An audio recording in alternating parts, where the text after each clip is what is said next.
Did you know that on the evening of Monday, May 3rd, 1999, the strongest tornado ever recorded on Earth tore through the town of Bridge Creek, Oklahoma? This tornado wasn't just powerful, it was historic. It reached wind speeds of 321 miles per hour, the fastest wind ever measured on the planet. That record was captured by a special mobile Doppler radar just as the tornado hit peak strength.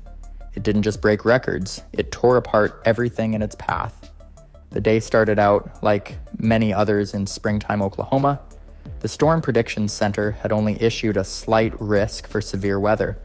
That morning, nobody had any idea what was coming. Meteorologists later realized the data had missed a powerful jet stream streak, high in the atmosphere.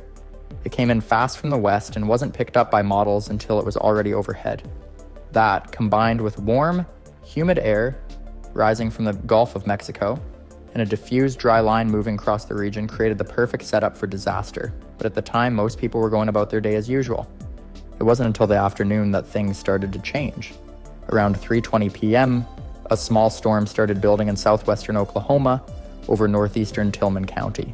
It didn't look like much at first, but then it began feeding off the warm surface air and upper-level winds. By 4:15, the National Weather Service had issued a severe thunderstorm warning as the storm moved into Comanche County. Hail the size of golf balls started falling, and the storm was picking up speed. People began to realize this wasn't just another spring storm. By 6:23 p.m., the first signs of real danger appeared. A new tornado touched down just 2 miles south-southwest of Amber, a small town in Grady County. This was tornado number 9, from the supercell storm that had formed hours earlier, but this one was different. Within minutes, it had strengthened to an F4 tornado and was growing in size. It quickly turned into what's called a wedge tornado, wide, powerful, and deadly. It wasn't long before it reached the town of Bridge Creek, where the worst of the destruction would soon unfold. The tornado reached F5 strength as it hit Bridge Creek. Homes were not just damaged, they were gone. Entire buildings were lifted from their foundations and scattered like matchsticks. Cars and trucks were thrown hundreds of yards. In one case, a vehicle was tossed nearly a quarter of a mile. The wind speeds inside the tornado were so high that they weren't even measurable by normal radar systems. Mobile Doppler captured that record-breaking 321 miles per hour wind inside the storm, making it the most violent tornado ever measured. Bridge Creek was left unrecognizable.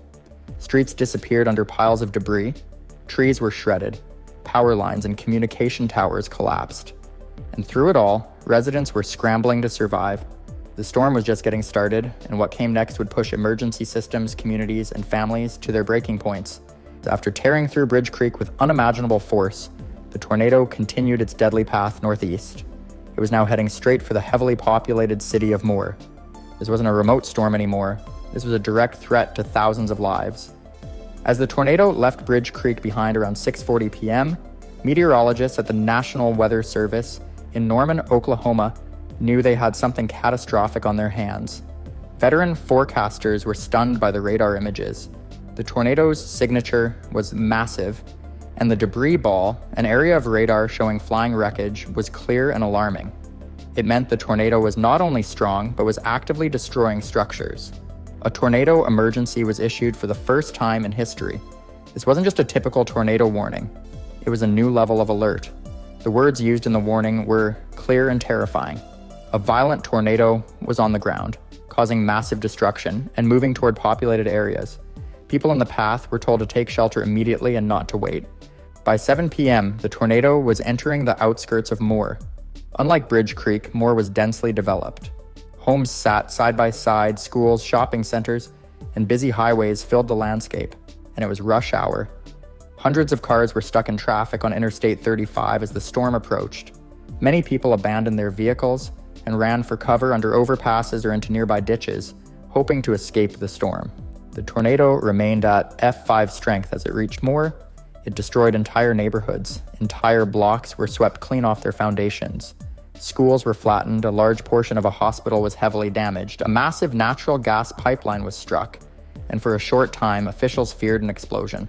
A fire station and several emergency buildings were among the many structures lost to the storm. A local news station was broadcasting live throughout the event.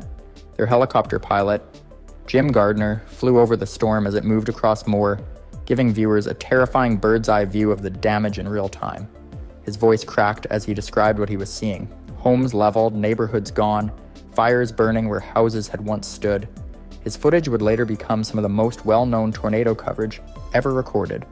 In neighborhoods like Eastlake Estates and Highland Park, families huddled in closets, bathtubs, and storm shelters as the tornado tore through.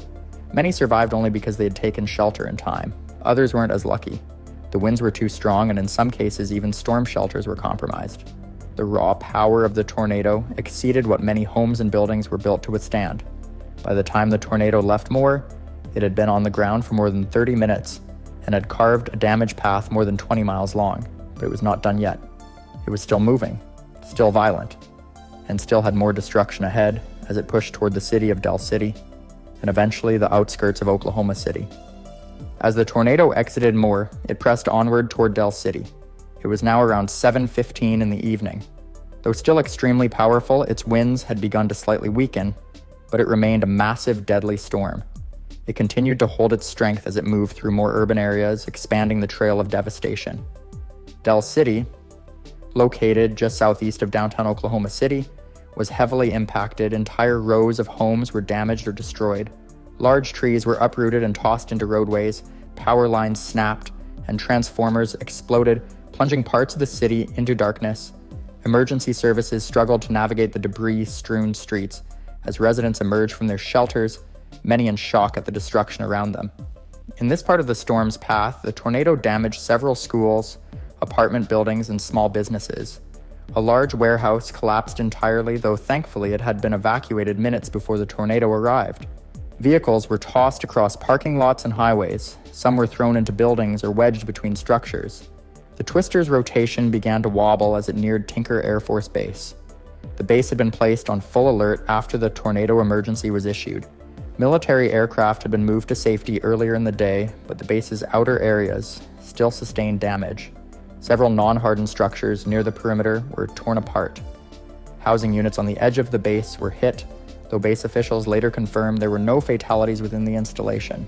As the tornado approached the eastern edge of Oklahoma City, its width was still measured at nearly 1 mile across. Rain-wrapped and difficult to see in the fading light, it remained a serious threat.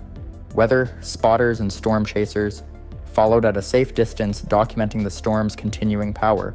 The tornado's winds were no longer at their earlier peak, but they remained intense enough to collapse homes, snap steel poles, and fling debris over long distances. It moved at around 30 miles per hour, giving people in its path very little time to react. Many relied on news updates, radio reports, and warnings from neighbors to take shelter. At 7:30 in the evening, the tornado's structure began to weaken noticeably. Its core circulation lost some definition, and its winds slowly decreased. Still, it caused damage as far as Choctaw before finally lifting off the ground after being on a continuous rampage for nearly 1 full hour. In total, it had traveled more than 38 miles across central Oklahoma, causing destruction in rural areas, suburbs, and cities alike. Though the tornado had lifted, the crisis was far from over. Emergency workers faced the grim task of searching for survivors, treating the injured, and assessing the full scope of what had just occurred. The worst tornado in Oklahoma history had finally passed, but the scars it left behind would remain for years to come. After the tornado dissipated near Choctaw, emergency crews quickly mobilized across the storm's wide path of destruction. Firefighters, paramedics, and search and rescue teams from multiple counties moved into action. Many had been tracking the storm's movement in real time and were already preparing before it touched down. As darkness fell, they faced collapsed buildings, downed power lines, flooded streets, and the overwhelming task of reaching those trapped beneath debris. The Oklahoma National Guard was activated that same evening. Units were sent to assist with search efforts, traffic control, and delivering supplies. Roads had to be cleared for ambulances and fire trucks to get through. In some neighborhoods, street signs were gone and landmarks had vanished, making navigation almost impossible. Helicopters from news stations and rescue services hovered overhead, shining spotlights onto flattened homes in hopes of finding survivors. Hospitals across Oklahoma City and surrounding towns began receiving the injured shortly after the tornado passed. Emergency rooms were filled with patients suffering from cuts, broken bones, and blunt force trauma. Triage centers were set up near heavily affected neighborhoods to care for those who could not immediately be transported. Medical personnel from outside the area volunteered their services, some driving through the night to help. Thousands of residents were left without homes. Temporary shelters were opened in churches, schools, and community centers. The American Red Cross and local aid organizations provided food, blankets, and emotional support. Survivors spoke in hushed tones, stunned by the destruction. Many had lost family members, neighbors, or close friends. As word of the disaster spread, volunteers poured in from nearby states. Some brought tools and supplies, while others simply offered their time and labor. Neighbors worked side by side, clearing wreckage and searching for missing persons. In the days that followed, rescue operations turned to recovery efforts. Heavy equipment was brought in to remove larger debris and uncover the remains of buildings. Damage assessment teams began documenting the extent of the destruction. Preliminary estimates placed the cost in the billions. Hundreds of businesses had been destroyed, and entire subdivisions were wiped off the map. Cars were found upside down in fields. Pieces of homes were discovered dozens of miles away from where they once stood. FEMA began coordinating with state officials to provide federal disaster aid. Families were given temporary housing assistance and financial support for rebuilding. Insurance companies faced a record number of claims. Recovery would be a long, difficult process. Even amid the devastation, moments of hope stood out. Pets were reunited with owners. Individuals were pulled alive from collapsed structures days after the tornado hit. Communities came together in powerful ways, cooking meals, raising funds, and helping strangers. The storm had taken a terrible toll, but it also revealed the resilience of the people who endured it. In the months and years following the May 3, 1999 tornado, the scars it left behind remained visible in both the landscape and the people. While many neighborhoods slowly began rebuilding, some areas never fully recovered. Entire subdivisions were reimagined with stronger construction standards. New homes were built with reinforced storm shelters or underground safe rooms, something that became more common throughout central Oklahoma. The disaster prompted changes at both the local and national level. Building codes in tornado-prone areas were reviewed and updated. Schools began investing in safe rooms and improving their emergency preparedness plans, and public awareness campaigns educated people on how to protect themselves during severe weather. The phrase "get underground" became a common part of the vocabulary in Oklahoma homes. Meteorologists and emergency managers used the event as a case study to improve future warnings. The success of the early alert system, which gave residents over 30 minutes of lead time, was a major focus. It demonstrated how vital advanced technology and clear communication could be in saving lives. Local TV stations, weather apps, and NOAA weather radios became even more important tools for staying safe during storm season. For many survivors, the emotional effects lasted far longer than the physical cleanup. Some developed symptoms of post-traumatic stress, especially children who had taken shelter while their homes were torn apart above them. Counseling services were offered across the region, and support groups formed to help people heal. Stories of bravery, loss, and survival were shared at memorials and anniversary events. The tornado also had a lasting impact on how the world viewed extreme weather in the United States. It became one of the most studied tornadoes in history. Scientists analyzed its path, wind speeds, and damage to better understand how such powerful storms form and behave. New radar systems and storm tracking software were developed with lessons learned from that day. Several documentaries and books have been produced to preserve the memories of those affected. Monuments were built in Bridge Creek and more to honor the lives lost. Each year on May 3rd, people gather to reflect and pay tribute. It's not just a day of mourning, it is a day of remembrance, strength, and community. Despite all that was lost, the people of Oklahoma rebuilt with determination. They carried on, not by forgetting the storm, but by learning from it. The May 3rd tornado changed how the country prepares for disasters. It left behind a powerful legacy, one of survival, resilience, and the enduring spirit of those who lived through one of the most violent tornadoes in recorded history. Did you know that some tornadoes can have winds faster than a race car? The tornado that hit Greenfield, Iowa on the afternoon of May 21st, 2024, had wind speeds that reached over 300 miles per hour according to radar. That's faster than most things on the road or in the air, but the tornado didn't just break records, it broke hearts, homes, and a whole community. The day started like any other spring day in Iowa, but the weather experts already knew trouble was coming. That morning, the Storm Prediction Center gave the area a moderate risk for severe weather, especially tornadoes. It wasn't just Greenfield that was in danger. The entire region, including parts of Missouri, Wisconsin, Illinois, and Minnesota, was under watch. A mix of warm, moist air from the south met with cooler, dry air, and by afternoon, storms had already started forming. The setup was perfect for something dangerous to form, and unfortunately, it did. At around 2:57 p.m., the tornado touched down in rural Page County, Iowa. At first, it didn't look like much, just some branches ripped from trees and minor damage to a farm building. But this was only the beginning. As it moved northeast, it passed through parts of Taylor and Adams counties, growing stronger with each mile. It crossed over fields, tore through power poles, and slammed into farm buildings. Storm chasers captured the tornado on video, showing a huge funnel cloud spinning with a wide debris field below. That was the first real clue that this was going to be a serious storm. The tornado became stronger quickly. As it passed through the countryside near Nottoway and crossed US Route 34 north of Brooks, it was already starting to look like the monster it would become.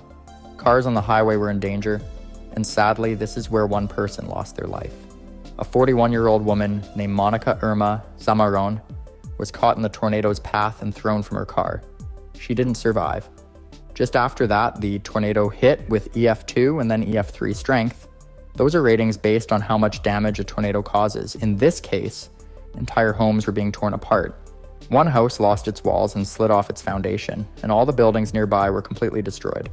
The tornado's width expanded too, stretching over 1,300 yards across, more than 3/4 of a mile. It even showed what's called suction vortices, which are smaller, fast-spinning funnels inside the main tornado. These are what caused the most intense destruction in some areas. This was the tornado's buildup. Greenfield was next in its path, and no one could have imagined just how hard it was going to hit. By the time the tornado reached Greenfield, the damage was already widespread, but what awaited the small town was nothing short of catastrophic. As it approached from the southwest, there was no mistaking the power of this storm. In the distance, residents could see the funnel cloud descending from the sky, a dark, swirling mass of destruction on the horizon. At approximately 3:35 p.m., the tornado touched down just west of Greenfield. With winds now exceeding 200 miles per hour, it was an EF4 tornado, a classification rarely seen in populated areas. The first major hit was on the western outskirts of town, where the twister tore through residential neighborhoods. Homes, businesses, and schools in its path were completely flattened.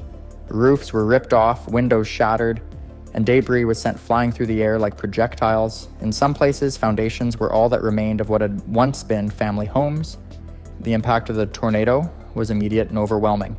The sounds of the storm were deafening. Winds howling, objects slamming against each other, and the terrifying roar of the funnel cloud itself. It was as if the very ground beneath Greenfield had been picked up and tossed aside.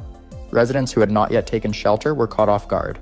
Many rushed to their basements or any nearby safe location, hoping to ride out the storm. Those who had not made it to safety were forced to take cover wherever they could, some hiding under staircases or in bathrooms, bracing for the worst. Greenfield's school system took a direct hit. Greenfield High School, a local landmark, suffered severe damage. The roof was torn off, windows were shattered, and classrooms were left in ruins. Despite the destruction, the school's basement remained one of the safest places in town. Emergency responders and school staff worked quickly to move students to shelter, ensuring that no lives were lost in the building. It was a relief for families who were worried about the safety of their children, but the devastation outside was still staggering. As the tornado roared on, it didn't let up. The storm continued its path of destruction, moving through residential areas and beyond. The tornado ripped apart buildings on both sides of Greenfield's main street, leaving a path of debris stretching for miles. Businesses, homes, and farms that had been in the area for generations were now nothing more than piles of rubble. The sheer scale of the damage was hard to comprehend. Entire neighborhoods had been wiped out in a matter of minutes. The emotional toll on the residents of Greenfield was impossible to ignore. As the skies began to clear and the storm passed, the true extent of the damage became clear. People wandered through what was left of their homes, unable to believe the destruction they were seeing. Some searched for loved ones, while others struggled to salvage what little they could from the wreckage. For many, it was a day that would change their lives forever. After the tornado passed, Greenfield was left in a state of shock. The town, once a peaceful and quiet place, now resembled a war zone. Emergency services quickly moved in, working around the clock to assist those in need. Ambulances, fire trucks, and police cars filled the streets, with first responders tirelessly searching for survivors and assessing the damage. Their efforts were critical in the aftermath, as many people were trapped in the debris waiting for rescue. The storm had taken its toll on the community in ways that went beyond the physical destruction. In the days that followed, volunteers from nearby towns began to pour into Greenfield. Eager to help with the cleanup efforts, local churches, schools, and businesses turned into temporary shelters for displaced families, offering food, water, and comfort in a time of crisis. The spirit of unity was evident as people came together to rebuild their shattered town. The Greenfield community was determined not to let the tornado define them, though the road to recovery would be long and difficult. One of the first tasks was to restore power. The tornado had knocked out power lines, leaving much of the town in darkness. Crews worked tirelessly, often in dangerous conditions, to get electricity back up and running. Meanwhile, communication lines were also down, making it harder for loved ones to check in on one another. People had to rely on word of mouth and face-to-face communication to find out what had happened to those who lived outside the hardest hit areas. By May 4th, 2 days after the tornado hit, the National Weather Service conducted a thorough assessment of the damage. Their findings confirmed that Greenfield had experienced an EF4 tornado, with winds estimated to have reached over 200 miles per hour. This level of destruction was rare, and the damage was not just limited to homes and businesses. Roads were torn apart, trees were uprooted, and vehicles were tossed aside like toys. The town was left without much of its infrastructure, and it would take months, if not years, for Greenfield to fully recover. In the immediate aftermath, many residents were left wondering what would come next. They had lost so much in such a short period of time, and the emotional scars would linger long after the physical rebuilding was complete. Some families were displaced entirely, their homes beyond repair. For others, the task of starting over in the face of such overwhelming loss seemed almost impossible. Still, the sense of community was a source of strength. Local and national organizations raised millions of dollars in donations to support those affected by the disaster. Greenfield wasn't alone in its recovery efforts, and with help from across the country, the town began to slowly pick up the pieces. Even as the cleanup continued, many residents began to reflect on the experience. The tornado had changed their perspective on life. It had shown them the fragility of existence and the importance of community.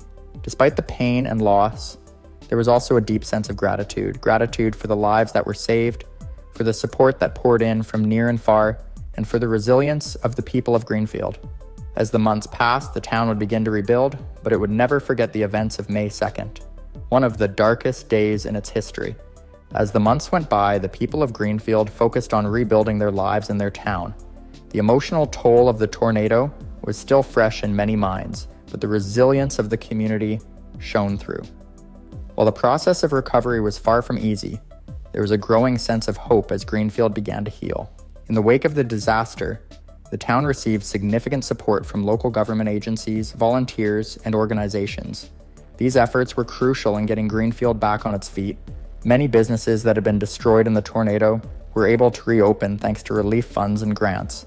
Homeowners, with the help of insurance companies and financial assistance, worked to rebuild their houses. The support was overwhelming, and it helped to provide some sense of normalcy in a place that had been turned upside down. Throughout the summer of 2024, the cleanup continued and the debris from the storm was cleared.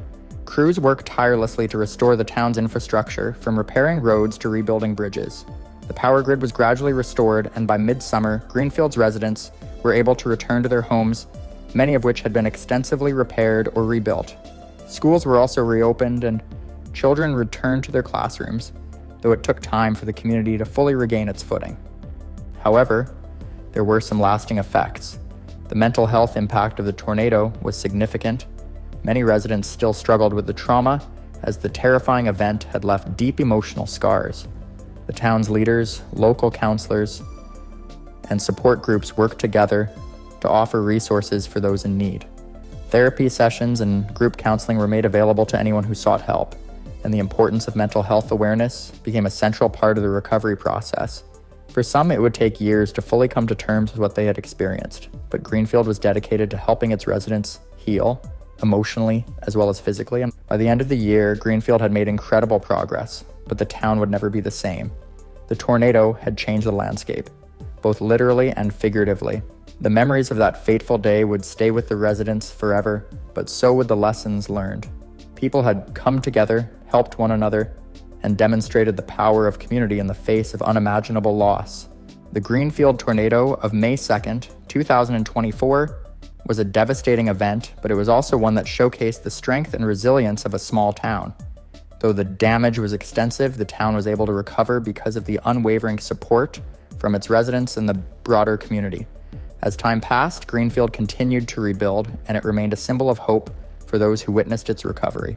The story of the Greenfield tornado is not just one of destruction, but one of survival, unity, and the determination to rebuild, no matter the odds. Tornadoes have been making headlines in 2025, with an alarming trend of increased frequency and intensity. Understanding why so many tornadoes have occurred this year requires a look into the atmospheric conditions that foster their development. Tornadoes form when specific weather elements align. Warm, moist air near the ground meets cooler, dry air above, creating instability. When this instability combines with wind patterns that change direction and speed with height, a phenomenon known as wind shear, it sets the stage for rotating thunderstorms called supercells. Within these supercells, under the right conditions, tornadoes can develop. In 2025, the United States has experienced an unusually warm and wet spring. The Old Farmer's Almanac predicted above-average temperatures and increased rainfall for much of the country, particularly in the Deep South. These conditions contribute to the atmospheric instability necessary for severe thunderstorms and consequently tornadoes. Moreover, the Gulf of Mexico has been supplying abundant moisture to the central and southern regions of the U.S., enhancing the development of thunderstorms. The combination of warm, moist air from the Gulf and cooler air masses moving in from the north creates the perfect environment for tornado formation. Understanding these factors helps explain the surge in tornado activity this year. However, the specific outbreaks and their impacts provide a clearer picture of the situation. In the next part, we'll delve into the major tornado outbreaks of 2025, examining their size, damage, and the communities affected. In the early months of 2025, the United States has experienced a series of devastating tornado outbreaks, each leaving a significant mark on the communities they struck. These events have underscored the volatile nature of this year's weather patterns and the profound impact on affected regions. On March 14th, a powerful storm system initiated a multi-day tornado outbreak across the central United States. The town of Franklin, Arkansas bore the brunt of an EF4 tornado, characterized by winds exceeding 166 miles per hour. This violent twister caused extensive destruction to homes and infrastructure, leading to multiple fatalities. The same day, Diaz, Arkansas experienced a similar EF4 tornado, compounding the devastation in the region. These tornadoes were part of a larger system that produced numerous significant tornadoes across several states. In the aftermath of the mid-March outbreak, communities like Cave City, Arkansas began the arduous process of recovery. An EF3 tornado had torn through the town with winds reaching 165 miles per hour, causing substantial damage. By March 31st, progress was evident as residents and volunteers worked tirelessly to clear debris and rebuild. The resilience displayed by these communities highlighted their determination to recover and prepare for future severe weather events. As April commenced, another formidable storm system swept through the southern and midwestern United States. On April 2nd, Owasso, Oklahoma, was struck by a tornado around 6:40 a.m., resulting in significant roof damage to homes, downed power lines, and uprooted trees. Fortunately, no injuries were reported, but the structural damage was considerable. Later that day, a large multiple vortex wedge tornado with wind speeds nearing 200 miles per hour carved a path of destruction near Lake City, Arkansas. This tornado prompted a rare tornado emergency, the highest level of alert as it approached densely populated areas. Approximately 40,000 residents were left without power, and at least 24 homes in Monette and Lake City sustained significant damage. 7 individuals were injured, underscoring the tornado's severity. The same storm system continued its destructive path into Missouri and Tennessee. In Missouri, the towns of Advance and Delta faced significant damage, with reports of destroyed homes and infrastructure. In Tennessee, Selmer was directly hit by a significant tornado, in the early hours of April 3rd, leading to widespread destruction and prompting emergency response efforts. These events resulted in multiple fatalities and injuries across the affected states. The cumulative effect of these tornadoes has been profound. Beyond the tragic loss of life, thousands of homes have been damaged or destroyed, and critical infrastructure has been compromised. Power outages affected hundreds of thousands, and emergency services were stretched thin responding to the widespread devastation. In response, state and federal agencies mobilized resources to assist in recovery and provide aid to displaced residents. The Federal Emergency Management Agency, FEMA, coordinated with local authorities to facilitate relief efforts, emphasizing the importance of preparedness and resilience in the face of such natural disasters. These consecutive tornado outbreaks in 2025 have highlighted the increasing volatility of weather patterns and the critical need for enhanced forecasting, early warning systems, and community preparedness to mitigate the impact of such devastating events. The series of destructive tornado outbreaks this year has raised questions about why so many have occurred in such a short time. Scientists and meteorologists have closely analyzed the atmospheric conditions leading to these storms, looking at how shifts in weather patterns have contributed to the severe outbreaks. One of the biggest factors influencing the high number of tornadoes this year has been the unusually strong jet stream activity. The jet stream, a fast-moving ribbon of air high in the atmosphere, plays a key role in storm formation. This year, this current has been positioned in a way that has repeatedly allowed warm, moist air from the Gulf of Mexico to collide with cold, dry air from the north. This interaction has created ideal conditions for powerful thunderstorms, which are the foundation for tornado formation.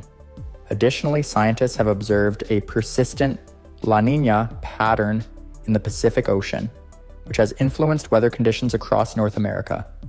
La Niña typically leads to cooler ocean temperatures in the central and eastern Pacific, affecting atmospheric circulation patterns. This can enhance storm activity in the central United States by increasing instability in the atmosphere. In past years, with strong La Niña phases, tornado seasons have been more active than average, and 2025 has followed that pattern. Another significant factor is the unusually warm Gulf of Mexico waters. The sea surface temperatures in early 2025 have been among the highest recorded for this time of year. Warm ocean water leads to increased evaporation, sending more moisture into the atmosphere. When this warm, humid air moves northward and interacts with frontal boundaries and low-pressure systems, it fuels severe thunderstorms. These conditions have contributed to the repeated outbreaks of tornadoes across multiple states. For a tornado to develop, there must be a combination of wind shear and instability.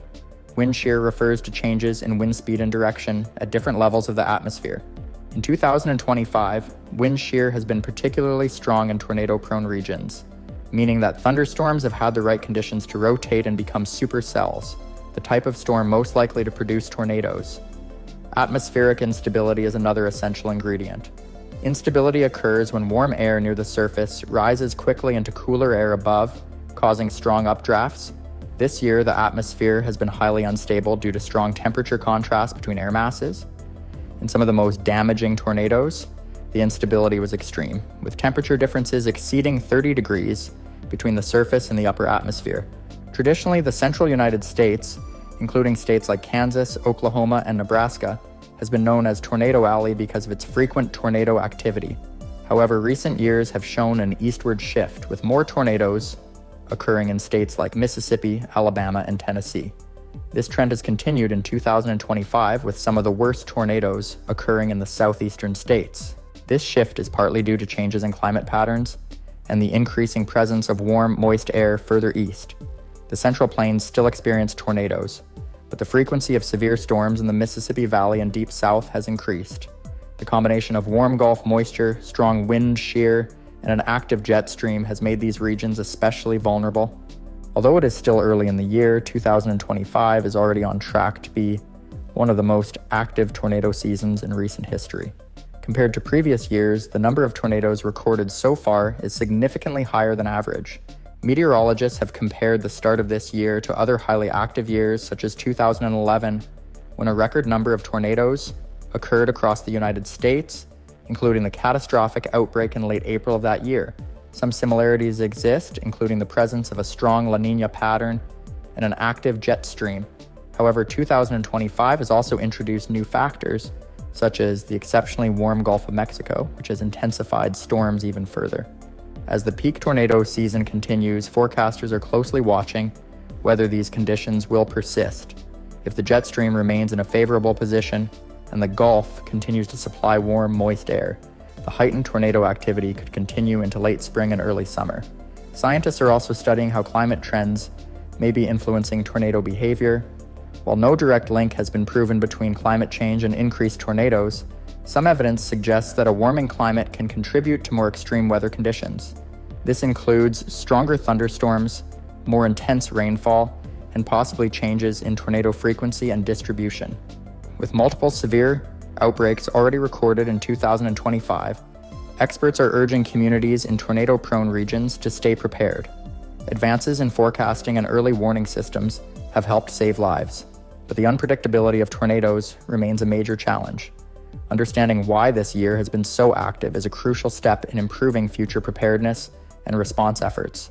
The record-breaking tornado outbreaks of spring 2025 have left lasting effects on the communities they struck.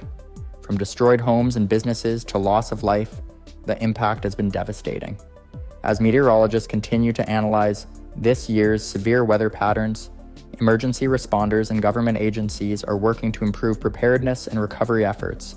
The destruction caused by the tornadoes of 2025 has been severe, with entire neighborhoods flattened and thousands of residents displaced.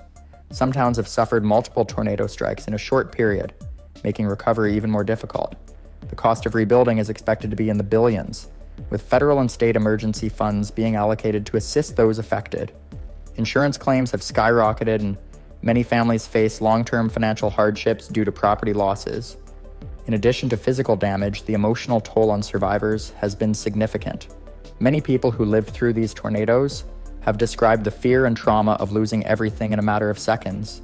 Disaster relief organizations have reported a sharp increase in mental health support requests from affected communities, highlighting the need for ongoing psychological assistance in the aftermath of such devastating storms. One key area of focus following this year's deadly tornadoes has been improving early warning systems and emergency response strategies.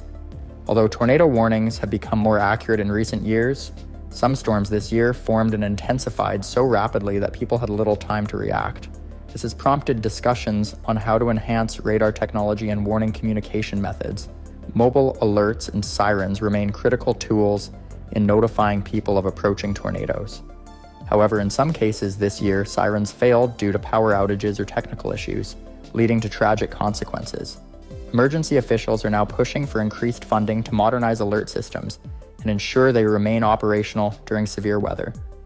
Another major focus has been improving public awareness of tornado safety measures. Some tornadoes in 2025 struck areas that do not typically experience such strong storms, catching many residents unprepared. In response, meteorologists and emergency management agencies are working on new public education campaigns to teach people how to take immediate action when a tornado warning is issued.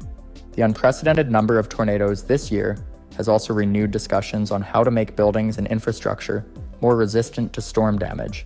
Some of the most destructive tornadoes of this year have leveled entire towns, leaving only the strongest structures standing. Engineers and city planners are now exploring ways to reinforce homes, schools, and public buildings to better withstand future storms. One proposed solution is implementing stronger building codes in tornado-prone areas. This could include requiring homes to have reinforced safe rooms, impact-resistant windows, and stronger roof anchoring systems. In areas that were repeatedly hit by tornadoes this year, officials are considering whether new zoning regulations should be introduced to limit construction in high-risk zones. Underground storm shelters have also gained renewed attention. While they are common in some parts of the United States, many communities lack access to them. Some states are now considering incentives for homeowners to install storm shelters, as well as funding for public shelters that can accommodate larger populations.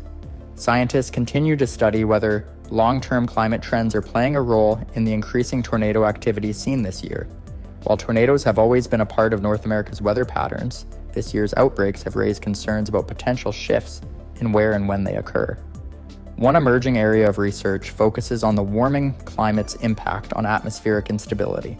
Some studies suggest that rising global temperatures could lead to more frequent and intense thunderstorms, which could in turn produce more tornadoes. However, other factors such as wind shear and jet stream patterns also play a role, making it difficult to predict exactly how tornado activity may change in the coming years.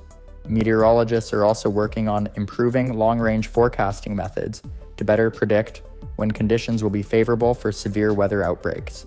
Advances in computer modeling have allowed scientists to identify atmospheric patterns that may indicate an increased risk of tornadoes weeks in advance. If these methods continue to improve, they could help communities better prepare for severe tornado seasons in the future. The tornado outbreaks of 2025 have been some of the most intense and widespread in recent history. From the deadly storms in March to the ongoing destruction in April, this year has demonstrated the devastating power of nature. As recovery efforts continue, there is a strong focus on improving tornado preparedness, strengthening building codes, and advancing weather forecasting technology. For those living in tornado-prone areas, staying informed and prepared remains the best defense against these violent storms. Scientists, emergency responders, and government officials are all working together to understand why this year has been so active and to find ways to reduce the damage caused by future tornadoes. While no one can stop tornadoes from forming, the lessons learned from this year will play a crucial role in helping communities better withstand and recover from future outbreaks.